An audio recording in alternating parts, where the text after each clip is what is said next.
el programa, uno de los temas centrales para la política latinoamericana son las elecciones de Bolivia, los resultados que dieron cuenta en el día de ayer. Resultados previsibles, ¿no? Que ganaba la derecha, pero vamos a hacer un poco el análisis de lo que significa este nuevo presidente, Rodrigo Paz, pero también de el voto boliviano en Argentina, que es muy importante.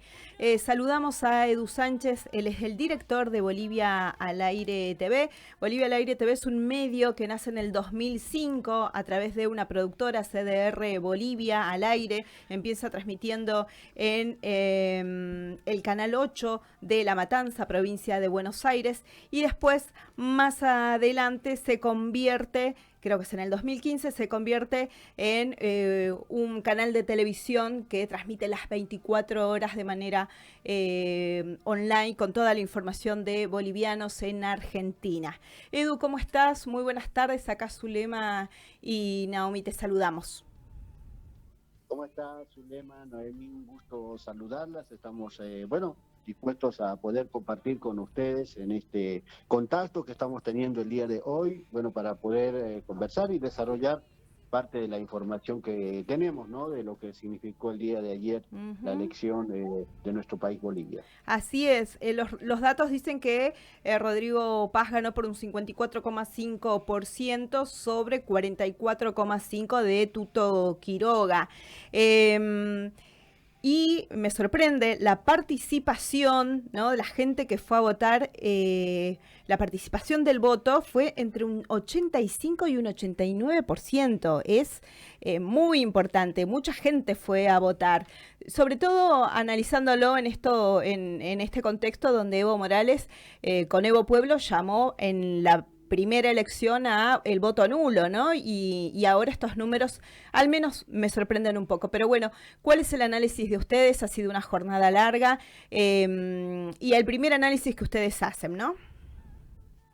Sí, bueno, en principio los datos de la participación ciudadana obviamente se refiere a lo que es Bolivia, ¿no? Claro. En este caso nosotros por ahí estamos un poquito más abocados a lo que es lo local, que tiene que ver con nuestra comunidad residente acá en Argentina, principalmente en capital y provincia de Buenos Aires, aunque también tenemos datos de lo que significó también en las otras provincias de acá donde se emitieron los votos. Y por qué no también en otros países, porque recordemos que no son todos los países donde se participa con el voto de parte de lo que significan los migrantes o los extranjeros, sino estamos hablando son contados los países. Pero más allá de los datos, acá hay algo muy importante que hay que destacar, que si bien en Bolivia una importante participación, no ocurrió lo mismo acá, por lo menos en Argentina.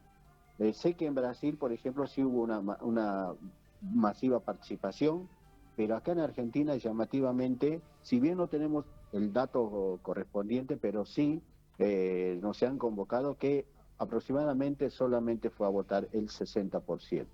Es más, en algunos datos, en algunos lugares, ni siquiera llegó al 50%, entonces es una escasa participación por parte de nuestra comunidad, por lo menos en esta elección que hemos vivido de la segunda vuelta. En la primera vuelta también ya había bajado notablemente la cantidad de personas que fueron a emitir su voto, pero en esta segunda fue peor. Ese es el dato. No tenemos exactamente el dato, pero por ejemplo les voy a dar algo muy importante. Nosotros realizamos unas entrevistas al promediar las 14 horas y en algunos recintos recién había llegado al 30% la cantidad de gente que fue a votar. Y tengamos en cuenta, de las 14 horas hasta las 16, donde se tenía que votar, faltaban 2 horas.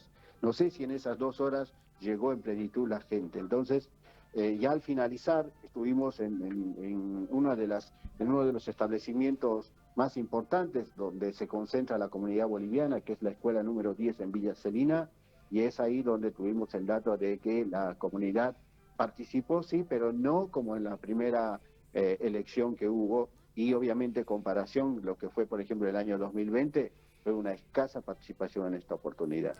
Claro, ahí hacemos el análisis de que en Argentina por ejemplo, en la ciudad de La Plata, a la que pertenecemos, Evo en las elecciones anteriores, digo, y en su momento, posteriormente después, el binomio de Arce y Choquehuanca habían sacado un 90-99%, que es muchísimo en apoyo, ¿no? Por eso en Argentina hay una militancia y un apoyo muy fuerte a Evo Morales Ayma, entonces podemos hacer ese análisis también.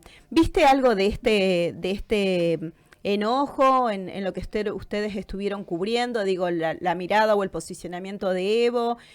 ¿Cómo lo vieron ustedes a lo largo de estas jornadas? Porque también los militantes de Evo Pueblo son un número importante en Argentina.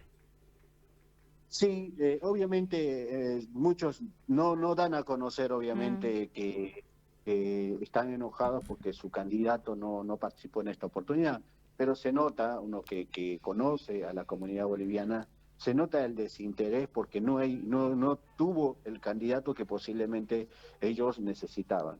Y no sé si siempre pudo haber sido Evo Morales, sino algo más parecido al pensamiento y al criterio de gran parte de la comunidad. Y justamente ahí dabas a conocer el dato estadístico de lo que significó la anterior elección, con un más del 90% de apoyo popular, y que además la comunidad festejaba Claro. la realización del voto soberano. Digamos, en realidad eso ya era para nosotros una fiesta, Claro. cosa que se había conseguido con mucho esfuerzo durante varias luchas de diferentes dirigentes que han pasado, comunicadores, que se han desarrollado diferentes manifestaciones, asambleas, para que el voto boliviano en el exterior pueda ser viable. Y Argentina fue protagonista de eso. Así es. Ahora, ¿qué es lo que pasó durante estos años para que esto se retroceda? Porque hoy nosotros vimos un retroceso y hablando puntualmente de la comunicación tiene que ver con nosotros. Y les voy a dar un dato que nosotros lo vamos a publicar recién porque no tuvimos el tiempo correspondiente. Lamentablemente, desde el órgano electoral plurinacional, a diferencia de otros años, no realizó la difusión correspondiente dentro de los medios de la comunidad boliviana. Es más, mira. algunos medios de la comunidad boliviana, porque sé que en algunos supuestamente emitieron la publicidad y difusión, pero no fueron medios trascendentes, porque uno cuando busca que algo se conozca, empieza a realizar gestión con aquellos medios que llegan a gran parte de la población. Y sin embargo, en esta oportunidad no pasó eso. Entonces, ¿qué es lo que ocurre? Que este dato que ya lo daba a conocer hace instantes, más allá del enojo y que muchas personas no le prestaban atención a la elección que se vivió el día de ayer, significa también que no tuvo la difusión correspondiente, Claro. porque de hecho ya en la primera vuelta en diferentes recintos hubo malestar por parte de los electores porque no sabían a qué hora culminaba. Algunos decían, como en otros años anteriores, nosotros hemos visto y hemos sido testigos que en algunos recintos se cerraban a las 18 horas. Y en esta oportunidad mucha gente fue a las 17 pensando que llegaba tranquilamente y sin embargo cuando llegó las mesas estaban cerradas. Mira, claro. Entonces, ¿qué es lo que ocurre? La desinformación estaba al orden. Es más, no solamente en el tema del horario, también qué documentación se precisa para emitir su voto. Si es que tenía que estar empadronado o no, porque hay personas que se habían empadronado en la anterior elección, pero después cambiaron de domicilio, por lo cual, bueno, lamentablemente ya no estaban en el padrón. Entonces, todo este tema de la desinformación irregular hizo que ya, claro, hizo que en la primera vuelta ya exista malestar de la población y en esta segunda peor porque tampoco tenían información de cómo emitir su voto, si iban a los mismos establecimientos, a qué página ingresar, etcétera. O sea, son varias cosas, anormalidades Totalmente. que nosotros hemos visto y tiene que ver muchísimo con la gestión que ha realizado el órgano electoral plurinacional, que lamentablemente ha afectado también, ¿no? Totalmente. Y ese desinterés hace que muchos de nuestros compatriotas, bueno, lamentablemente hoy estén viendo el resultado, sí, pero sin haber participado. Bien. Edu, ya para cerrar, conocemos, ahora vamos a dar algunos datos más de Rodrigo Paz, que tiene mucha historia en la política, su familia, pero sobre todo porque es tu análisis, estuvo visitando él la semana pasada, la anterior, Buenos Aires, estuvo con la comunidad boliviana de Pilar. ¿Sabés qué recepción tuvo? ¿Sabés si hay contactos? ¿Sabés si su partido tiene, el Partido Demócrata Cristiano, tiene acá base, está creciendo, sobre todo en función de ya las medidas que él anunció, ¿no? Perdón, en su campaña y a lo largo de todos estos días, planteando una fuerte descentralización y un capitalismo para todos, así se va a llamar su programa de economía, con reducción de impuestos, eliminación de la burocracia. Además de un plan de salvataje, anunció, basado en préstamos internacionales multimillonarios, prometiendo así el recorte en el gasto público y sobre todo para la subvención de los carburantes, algo que los especialistas aseguran que profundizaría la crisis. ¿Hay alguna mirada por el análisis que ustedes hacen y sobre todo porque recorren las calles y conocen a la colectividad boliviana en Buenos Aires? ¿Hay algún acercamiento de él? ¿Él tiene bases en Buenos Aires? ¿Qué es lo que pueden Bien, saber? sí, obviamente nosotros estamos bien al tanto de lo que está pasando dentro de la dirigencia de la comunidad que hoy, quieras o no, ha acompañado la candidatura de Rodrigo Paz y Edman Lara. Mirá. Uh-huh. De hecho, ellos llegaron invitados a la colectividad de Morón, pero los dirigentes de la colectividad Morón le alquilaron, le cedieron un espacio Uh-huh. a personas que han contratado ese lugar. Tengamos en cuenta que la comunidad o la dirigencia de Morón está hasta ahora bien allegada a lo que es hoy la Embajada de Bolivia. Y lo que vimos el día de ayer, puntualmente nosotros ya casi al finalizar nuestra jornada de trabajo periodístico, nos llaman que se tenía que realizar un encuentro en La Matanza, en la provincia de Buenos Aires, Uh-huh. donde se concentraron simpatizantes del partido político de Rodrigo Paz, del PDC, en el cual vimos a varios dirigentes que en su momento estaban con la bandera del expresidente Evo Morales, incluso Uh-huh. apoyaron también la candidatura de Luis Arce. Mirá. Entonces creemos que parte de todo lo que significa hoy el rearmado de un conjunto político o de una base política que se está desarrollando hoy con con la candidatura de Rodrigo Paz y Edman Lara, tiene que ver con serían hoy, si uno los llama, serían ya ex militantes del movimiento al socialismo. Qué Y compleja bueno, la situación, Edu. ¿Cuál es, es tu análisis de eso? Digo, porque son proyectos políticos contrapuestos. y vemos que, bueno, en definitiva puede haber acá intereses que existen y nosotros somos testigos de eso, y que, bueno, lamentablemente su criterio y su pensamiento, que seguramente en algún momento lo pregonaron, no tiene nada que ver con lo que hoy están realizando, ¿no? Y Uh-huh. lo que hay que ver ahora, lo que ayer por lo menos empezamos a observar algo muy importante, es qué es lo que va a pasar, porque a la comunidad boliviana hoy lo que le interesa, más allá de quién haya ganado, es qué es lo que va a pasar con la representación Claro, diplomática, claro. porque Embajada, lamentablemente. consulados. Exactamente, quiénes van a ingresar, con qué características tendrán los futuros funcionarios.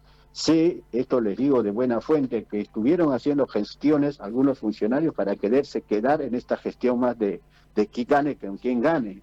Fíjense Mm, hasta dónde a veces llega también el criterio de una persona. mm. Obviamente, cada uno tiene un interés distinto, pero si hemos venido pregonando durante 5 años y en diferentes situaciones el ama Yuya, ama aquella, ama Sua, bueno, hoy ya cambiando los roles y teniendo en cuenta que cambian los contextos, rápidamente ponerse la chaqueta de otro partido político, la verdad nos parece preocupante, ¿no? Entonces Totalmente. todo este tiempo la comunidad ha vivido engañada con con esa impronta del ama Sua, ama Yuya, ama aquella, y sin embargo cuando cambian los partidos políticos ya antes de esta elección ya estaban haciendo algunas reuniones internas que nosotros conocimos por parte de algunos dirigentes, incluso ligados al mismo Tuto Quiroga, Bien. que no pudo llegar acá por cuestiones de tiempo, sino ya estaba armado también una aproximación a un encuentro con folcloristas, imagínense. La ultraderecha. Bien, Edu, te Mm. agradecemos mucho por tu tiempo, por el análisis. Queríamos tener más información del voto boliviano en Argentina, porque es políticas de nuestros países que afectan a toda la política de la Via Yala, de toda Latinoamérica, y sobre todo para seguir entendiendo nuestro contexto, ¿no? Con momentos complejos y difíciles, ¿no? Con el avance de la derecha, así que allí la comunidad organizada seguramente estará entre resistiendo y sobreviviendo a esto. Gracias por tu aporte, gracias por el análisis. Sí, para finalizar quería aprovechar solamente para invitar a toda la gente que vamos a subir un artículo hablando sobre el tema del voto boliviano en el exterior, Bien, principalmente de los medios de la comunidad de nuestra página de Bolivia al Aire TV, bien. donde vamos a relatar algo que nos ocurrió el día de ayer, y disculpad que si me extiendo un poquito. A uno de nuestros compañeros estuvo a punto de ser detenido en la comisaría de Villa Celina, solo por realizar su labor periodística. ¿Y por qué motivo? Justamente por lo que te decía hace instante. Porque lamentablemente desde el órgano electoral en ningún momento a nosotros nos solicitamos acreditación como Acreditación, sí lo claro. hacían hace muchos años. Claro. Como no vinieron, no hicieron gestión, bueno, tampoco había a quién dónde acudir para acreditarse. Entonces a mi compañero que estuvo cubriendo uno de los recintos le solicitaron la acreditación, él mostró su credencial, la que tenemos siempre, y no le hicieron valer. Entonces, y él obviamente estaba realizando su trabajo periodístico, le quisieron confiscar todo el equipo técnico que él tenía, y bueno, a raíz de eso tuvimos que estar prácticamente parte de todo nuestro equipo yendo a ver qué, o salvaguardar que a nuestro compañero no lo lleven preso por realizar su labor. Pero Bien, bueno, solamente quería aprovechar bien, porque esta gracias. cosa nos pasó el día de ayer. Te Bien, agradezco y muchas gracias a todos ustedes por brindarnos también este espacio. muchas gracias, Edu, y nuestra Gracias, Edu. solidaridad con el compañero. Recuerden, pueden leer esta nota e informarse a través de boliviaalaire.tv.com. Siempre rescatamos todo el trabajo que se hace con comunicación, con identidad, desde la identidad, y los compañeros ahí hace mucho tiempo lo vienen haciendo. Ya regresamos, esto es La Flecha, desde el Monte al Cemento, información de pueblos originarios.